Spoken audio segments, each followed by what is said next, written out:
Welcome to today's Explainer. We're diving straight into a really fascinating, grimdark philosophical fable today. We're going to watch the absolute ego go head-to-head with a completely frozen reality. It's this profound allegory for consciousness, isolation, and honestly, the terrifying cost of tearing down all your intellectual boundaries. Let's take a quick look at the sapphire ledger on the screen. This is basically our roadmap for the Explainer, tracking our 5-act Fichtean descent all the way down into the void of the great evening. So we kick things off with this incredibly mocking question hissed right into the dark. Why do you tremble before the furnace, seeking to salvage a spark of vitality from the cooling embers of your father's lies? Wow, right? This is the voice of our protagonist, or maybe our doom. We call him the Jester. Picture him standing at the eastern gate of a crumbling world, and his eyes are reflecting this laughing lightning bolt that just promises to destroy everything. For him, all our comforting human myths, our histories, our morals, they're literally nothing but the cooling embers of old lies. Now, to really wrap our heads around this dark fable, we have to pin down what the Jester actually represents. He is the ultimate Fichtean thesis. He's the absolute I. Think of this as that uncompromising, fierce ego inside us that absolutely refuses to let the outside world dictate who or what we are. It's this loud, weeping insistence on pure identity, dragging the universe's agony behind it like a royal shadow. The absolute I won't accept the mercy of nothingness, and it definitely won't be neatly finished by the cosmic rules. It just insists on its own chaotic burning existence. All right, let's jump right into Act 1, the Sapphire Threshold. This is where we see a really stark metaphysical contrast. It's the classic unstoppable force meeting an immovable object. On one side, you have the Jester, right? The absolute I, just burning with chaotic existence. But on the other side, we have the ultimate not I, the mercurial spirits. Imagine these towering ice statues animated by nothing but a residual zero flame. Their veins are literally flowing with liquid mercury, acting like this terminal ichor.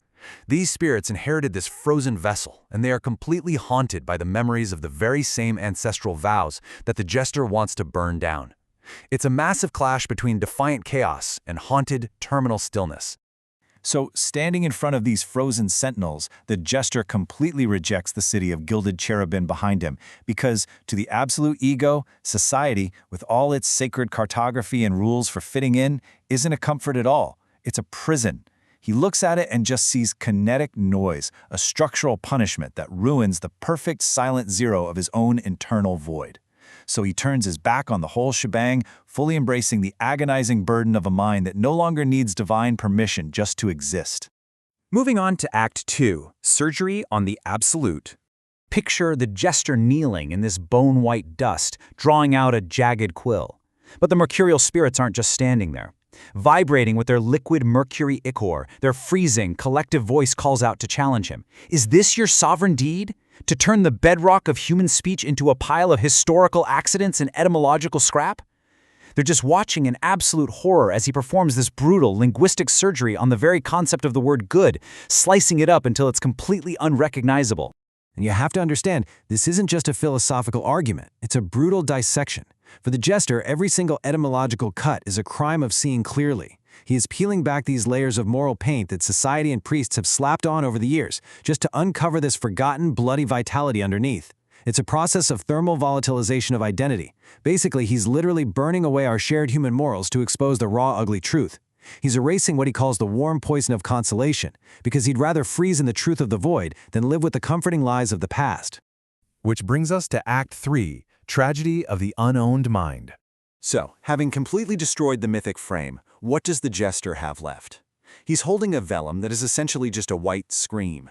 It's a tabula rasa, a blank slate, and it is demanding a weight of meaning that his solitary hand simply cannot give it.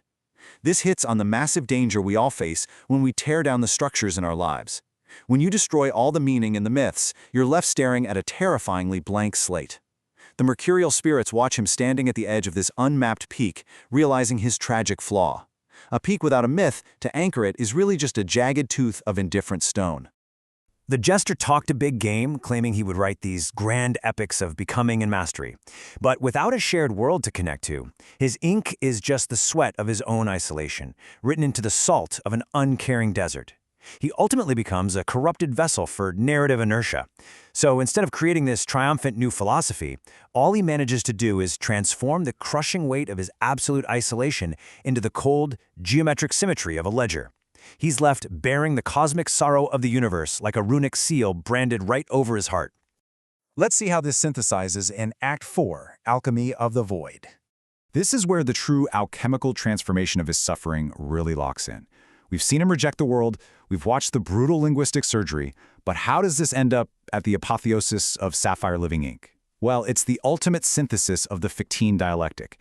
The violent friction between his burning, chaotic absolute I and the icy, haunted stillness of the mercurial spirits basically forges him into a terrifying new monument. He isn't just a catalyst anymore. He becomes this finished divine monument that perfectly balances geometric symmetry with the absolute chaos of his own soul.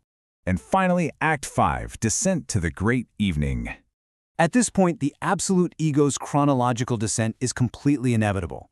We started way back at the sapphire threshold, climbed all the way to the zenith at the unmapped peak, where the harsh vertical light of the great noon strikes his skull and burns away the last dark shelter of his pride. And now we plunge straight into the terminal winter of the great evening, where the entire chaotic performance of existence resolves into a perfect, silent zero. Standing right at that shadowless zenith, he roars, Amor Fati, a love of fate. But make no mistake, this is not a victory cry. It's the final salvage of a spirit that literally has nothing left to lose.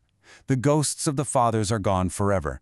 The mercurial spirits shatter into pools of silent silver ichor. Our pioneer is left utterly and completely alone, becoming the manifest register of the ultimate cost. And then this final echo just dissolves into the heat. Farewell, Master of the Void, for you have finally purchased the deed to an intellect that has no world left to govern. It's such a cruel, chilling irony, isn't it? The Jester won. He got the ultimate victory for the absolute ego. He's totally free from society's rules and the ghosts of the past. But total freedom in a void means there is literally nothing left to experience, nothing to build, and no world left to govern. He proved it for sure. The perfection of nothingness is the only absolute law. So I want to leave you with this final thought. We've just watched the Jester deconstruct morality, reject society, and achieve a flawless intellectual void. But if mastery means absolute isolation and clarity requires total destruction, what is the true cost of mastering a perfect void with absolutely no world left to govern? Thank you so much for exploring this dark fable with me today, and I'll see you all in the next explainer.